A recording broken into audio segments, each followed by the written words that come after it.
Rapport news के नाज़रीन viewers, अभी कोलूटोला में जदीद इस्लामिया होटल के सामने कांग्रेस के सेक्रेटरी जैद अनवर की जानिब से वोट चोर गद्दी छोड़ की मुहिम सिग्नेटरी मुहिम चल रही है, दस्तखती मुहिम, जिसमें लोग दस्तखत कर रहे हैं। पीएम मोदी ने जो वोट चोरी किया है उसके ख़िलाफ़ में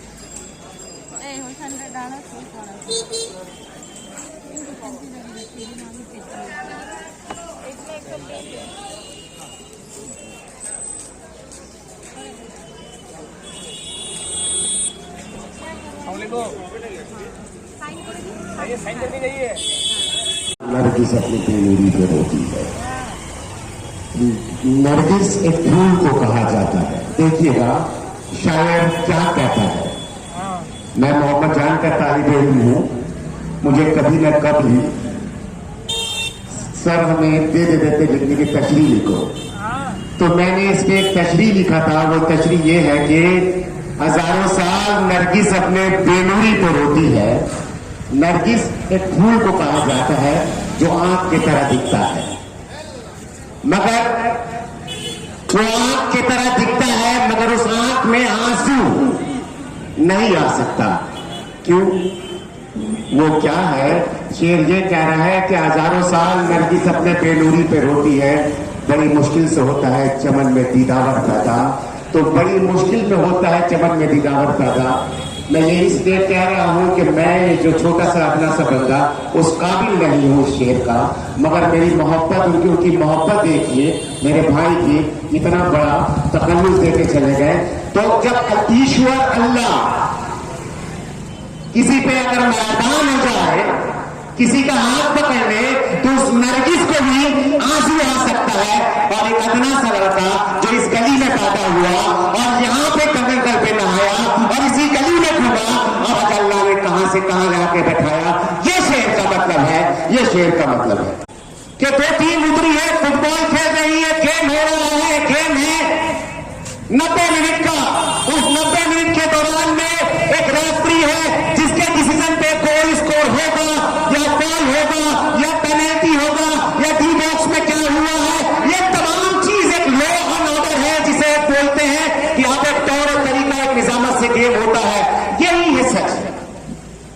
आप इसको इस तरह लेके चले आए, आप इसको इस तरह लेके चले आए कि अब आपका रेफरी इलेक्शन कमीशन है। अब इस तरह सोचिए तो समझ पाइएगा क्या कहना चाहता हूं।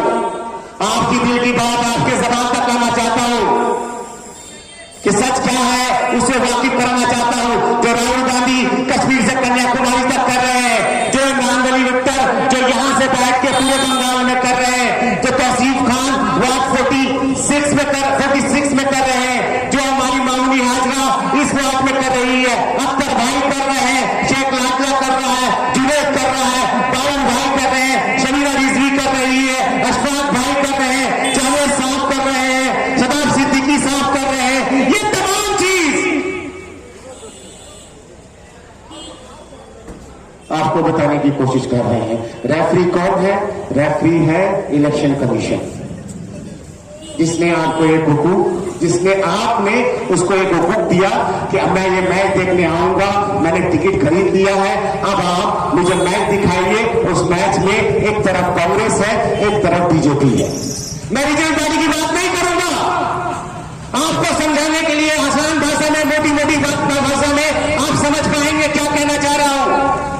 ऐसे याद के माने इंग्लिश का एक अल्फाज है, कह दूंगा समझ में नहीं आएगा, इससे आसान भाषा में समझा नहीं पाऊंगा। एक कोशिश आपके दिल की बात आपके जबान तक आने की कर रहा हूं। तो क्या है? रेफरी कौन है? वो कौन है? Election commission. और दो टीम है, दोनों निकले हैं।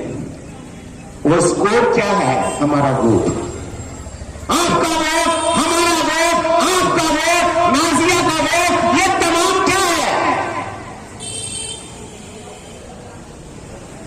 ये वोट है, वोट।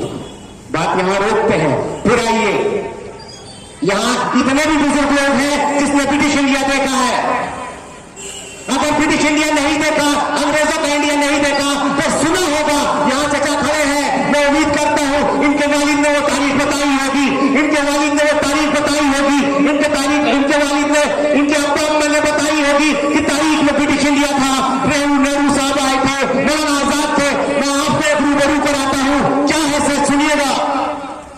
क्या ब्रिटिश इंडिया में रेलवे नहीं बना इंडियन रेलवे।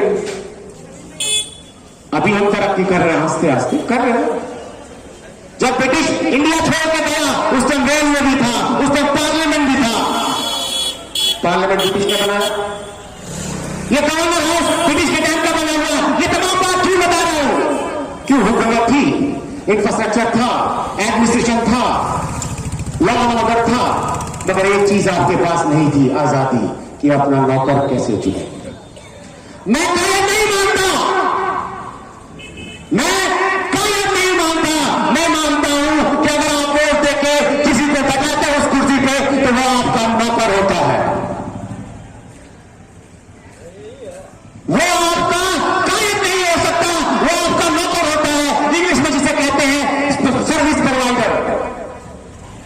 आपने एक वोट दिया, उस ताकत से एक सर्विस प्रोवाइडर बनना जो आपका नौकर होगा। ब्रिटिश इंडिया में भी था। आजादी क्या मिला आपको? आजादी ये मिली कि आप अपना नौकर चुन सकते हैं। वो आजादी क्या दिया गया कि भीमराव अंबेडकर साहब ने, बाबा भीमराव अंबेडकर साहब ने एक संविधान लिखा, एक दस्तूर लिखा, एक आईन लिखा। वो आईन क्या है समझिएगा, कि आईन और दस्तूर क्या है आप इस तरह समझ लें कि आपके पास कितने ही टिंके हैं, आपके पास कितने ही टिंके हैं। क्यों? हिंदुस्तान हर 200 किलोमीटर के बाद बदलता है। हम बंगाली बोलते हैं, मेरा भाई उर्दू बोलता है, 2 कदम आगे बढ़िएगा उड़िया बोलेंगे, 2 कदम आगे बढ़िएगा पंजाबी बोलेंगे, 2 कदम आगे बढ़िएगा यकीनन एक आदमी मराठी बोलेगा, और मेरा भाई आगे बढ़िएगा दाहिना घूमिएगा बायां घूमिएगा कर्नाटका बोलेगा। ये तमाम जबानों से मिलके और साथ में जितने मजहब हैं उन तमाम मजहब को छोड़ते हुए एक हिंदुस्तान बनता है, जिसे हम भारत कहते हैं, जिसे हम हिंदुस्तान कहते हैं, जिसे हम इंडिया कहते हैं। तो वो आईन और दस्तूर क्या है? वो किस तरह आपको बांध रहा था? वो दस्तूर क्या है? कितने ही टिंके में हम बिखरे हुए हैं, मगर एक रस्सी की ताकत देखिए, वो आईन की ताकत देखिए, वो तमाम टीम को बांध के रखता है, तो तमाम के तमाम टीम का एक जगह रहता है। उसे दस्तूर कहते हैं। उस दस्तूर ने आपको एक ताकत दी कि अपना हुकूक क्या है, आपका हुकूक आपका वोट था उसमें। फिर वापस आइए, जब वो गेम हो रहा था, जब वो गेम दो टीम के मुकाबला गेम हो रहा था, उसमें रेफरी चोर था और चोरी से एक ऐसे चीज को मुंसलिक किया हम पे जिसे हम नहीं चाहते थे। यही बात है उन्होंने भी कही कि मेरा कातिली मेरा मुंसिफ है। शेर सुनिएगा, मुंसिफ के माने आता है मेरा जज। आज के जमाने में समझ लीजिए कि मेरा कायद जो मेरे लिए इंसाफ करेगा, मेरा उस्मा जो मेरे लिए इंसाफ करेगा, मेरा कातिल ही मेरा मुंसिफ है।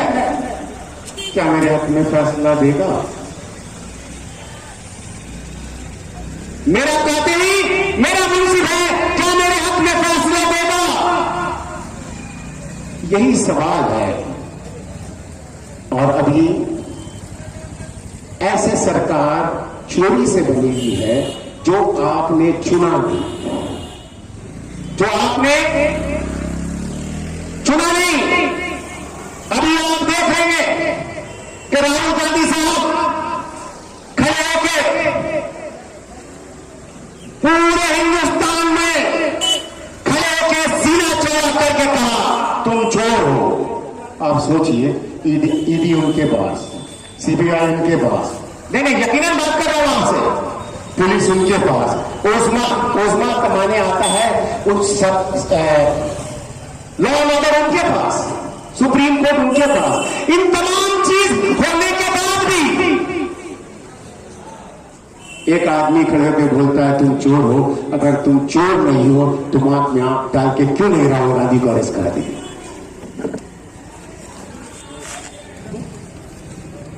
अगर तुम चोर नहीं हो तो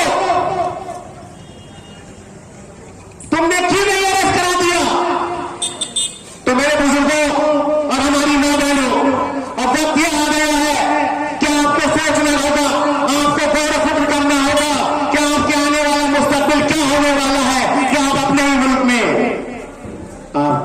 बैठिया कहा जाएगा। और ये मैं खास करके मुखातिब बोलना चाहता हूं अपने इलाके के उन बुजुर्गों से कि आप सोचिएगा ज़ैद अनवर क्या कह के गया है, क्योंकि क्या आपकी जिम्मेदारी ज्यादा है बनिस्बत मेरी कि हम आज भी वो अदब रखते हैं कि अपने बुजुर्गों की बात सुनते हैं। अगर आप बात रखिएगा और बताइएगा कि अपना पेपर मजबूत करो, मगर डर यह है कि अभी आर्टिफिशियल इंटेलिजेंस आ चुका है, जिसे शॉर्ट फॉर्म में एआई कहा जाता है। इसके माने यह आता है कि एक ऐसा मशीन जो इंसान की तरह सोचता है, उसमें कोई चीज डालिएगा वो अपने आप काम करके दे देगा, उसका कोई रद्द बदल नहीं है। दुनिया इसने तरक्की कर चुका है, इस पर गौर फिक्र करना है कि आप किस तरह इससे बचेंगे और किस तरह आप संविधान को बचाइए। वो एआई की मदद से आपका वोट काट रहे हैं, पर 3 से 3 मिनट में 4 मिनट में एक भाई का वोट कटता है। और कैलकुलेशन देखिए, जहन देखिए उनको पता है कि संविधान बदलने से कल तक गांधी को नहीं मानते थे। गांधी को मारने वाला कौन था? वही आरएसएस। कल तक गांधी को नहीं मानते थे, आज गांधी के सामने झुकते हैं। कल तक हमारे झंडे को नहीं मानते थे, हिंदुस्तान के झंडे को, भारत के झंडे को, इंडिया के झंडे को, फिर उसके उसी के सामने सलूट करते हैं। क्यों? मजबूरी हो गई कि पूरा हिंदुस्तान एक मिजाज बना के रखा हुआ है। मगर आप जब एक झूठा, एक मजहबी नशा पिला के आप पूरे हिंदुस्तान को एक दो वक्त में बांटना चाहेंगे तो तब तक एक चीज निकलेगा। मैं यहाँ एक बात बोलना चाहता हूँ, रविन्द्रनाथ टैगोर का एक लाइन है, मैं उससे पहले हिंदू में आपसे मुखातिब करना चाहता हूँ। रविन्द्रनाथ टैगोर ने कहा था, जब एक घमंडी सूरज डूब रहा होगा और जब वो ये बात कहेगा कि मेरे बाद रोशनी कौन बनाएगा, तब एक छोटे से मिट्टी के दयाने चलते हुए कहा, तेरे बाद रोशनी मैं फैलाऊंगा, तेरे बाद रोशनी मैं फैलाऊंगा। उसका नाम राहुल गांधी है। आप तमाम ने देखा एनआरसी आया, बहुत खूबसूरत बात है। चलिए भाई, किसको भगाइएगा? बांग्लादेशियों को, हमको मसला नहीं है, भगाइए बांग्लादेशियों को। बनाया इस तरह गया कि पूरे हिंदुस्तान में कहीं नहीं तो 20 से 25 करोड़ बांग्लादेशी होगा। माहौल इस तरह बना, आसाम से लेके कश्मीर से लेके कन्याकुमारी तक इस तरह माहौल बना। तमाम बंगाली बांग्लादेशी है, सबको पकड़ा गया, सबका चेक किया गया। जानते कितना आदमी को बिठाया गया है? इलीगल माइग्रेंट को। इलीगल माइग्रेंट का मतलब आता है, आप हमारे मुल्क, हमारे घर में आ गए बिना मेरी इजाजत के, आप वापस जाइए। उसको वापस बिठाया, सिर्फ 412 लोगों को बिठाया। लिखिएगा सही से, देखिएगा जाके, 412 लोगों को बताया। और वही जब देखा नहीं सक पा रहे तो कैसे एनआरसी को बोला जाए कि एनआरसी हमने सही किया। तो दिल्ली में, बॉम्बे में, मद्रास में, चेन्नई में, बेंगलुरु में, कश्मीर में, ये तमाम जगह किसको मार रहे हैं? हमारे बंगाली भाइयों को मार रहे जबान के नाम पे। क्यों? हम तादाद में थोड़ा ज्यादा है यहाँ पर, हम रोजी के लिए, बिकॉज हुकूमत कुछ नहीं कर पा रही है, वो बैरी है, खूंगी है, टीएमसी की सरकार रोजी नहीं दे पा रही, तो बाहर जा रहे रोजी के लिए, तो हमें वो मारा जा रहा है। और लड़के में बांग्लादेशी कहा जाता है। जब हाईकोर्ट ने इसमें इंटरफेयर किया तो तमाम के तमाम फिर रुकना शुरू किया। जब हकीकत क्या निकला कि वो बांग्लादेशी भी थे, इतने तादाद में थे, वो चले गए। 412 लोग। हिंदुस्तान की आबादी कहां है? 150 करोड़। Can you imagine? आप सोच सकते हैं पूरे हिंदुस्तान में 412 लोग मिलते हैं इनको, मगर आपने तो इतना बड़ा ये बनाया, वो बनाया, ये बनाया, ये क्या क्या बनाया, मगर 412 लोग। ऊंट के मुंह में जीरा होता है, जीरा से छोटा कुछ होता है तो वो भी ऊंट के मुंह में होगा।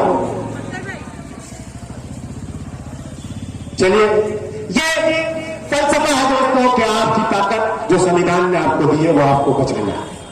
बचेगा कैसे? अपने कागज को मजबूत रखिए और जब तमाम लिस्ट निकले उसमें अपना जाके नाम चेक करें। अगर नाम नहीं मिले, हमारे इलाके के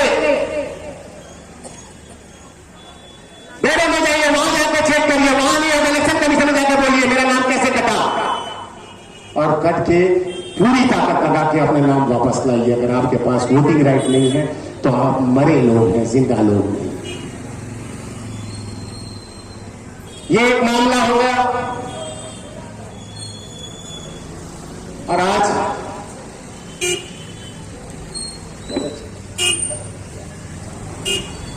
तो दोस्तों ये मैसेज है आप तमाम को। इमरान अली भुट्टो साहब ने बहुत खूबसूरत सी बात की कि राहुल गांधी को कितनी कोशिश की दबाने की, मगर एक शेर से बात खत्म करता हूं कि राहुल रहे तेरी हिम्मत सलामत, राहुल रहे तेरी हिम्मत सलामत। एक चिराग, ये एक चिराग कई आंधियों पे भारी है। जय हिंद, जय हिंद, जय हिंद, जय हिंद। वंदे मातरम, जातु कांग्रेस जिंदाबाद।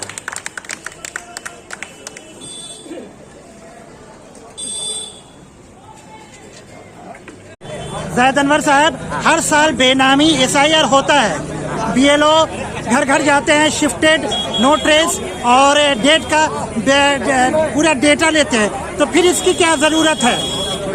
भाई अब एक आदमी को एक बहाना चाहिए और उस बहाने के आगे कोई बात नहीं है। जब आप देख रहे हैं कि लोग उसे पसंद नहीं कर रहे, सब चोरी कर रहे हैं, तो ये तमाम चीज शगुफा छोड़ा जाता है। इस शगुफा को देखिए, लोग मानेंगे नहीं, लोग लड़ेंगे और लड़के इससे जीतेंगे। रैपो न्यूज के नाजरीन व्यूअर्स, वार्ड 44 के अंदर में कोलूटोला में जनाब ज़ैद अनवर प्रदेश कांग्रेस कमेटी के सेक्रेटरी की तरफ से मुहिम चल रही है, वोट चोर गद्दी छोड़ के नाम से। आज कोलूटोला में एक सिग्नेचर कैंप का आगाज किया गया है। ये सिग्नेचर कैंप नरेंद्र मोदी के जुल्म के खिलाफ, वोट चोर गद्दी छोड़ के खिलाफ सिग्नेचर का कैंप शुरू हो चुका है। लिहाजा आप लोग जल्द से जल्द आकर सिग्नेचर करके ये बताएं कि वोट चोर गद्दी छोड़। और आप लोग देख रहे हैं कि पश्चिम बंगाल में, पूरे हिंदुस्तान में, पश्चिम बंगाल में भी ये 4 तारीख से SIR और जो सेंट्रल गवर्नमेंट के नाजरीन है, इसको राइट हम लोग नहीं मानते, उसके आगे नहीं है और उसको निभाते हुए। लिहाजा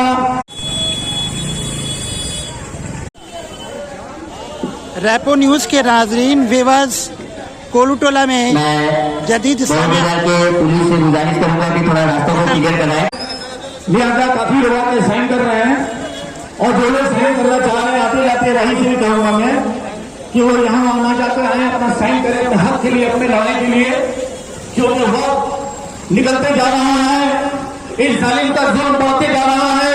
इस जुल्म के खिलाफ आए हम लोग कदम से कदम और काना से काना मिलाकर एक महल छेड़ चुके हैं। उस महल को ताकत देने के लिए आज सिग्नेचर कैंप को गुजारिश करूंगा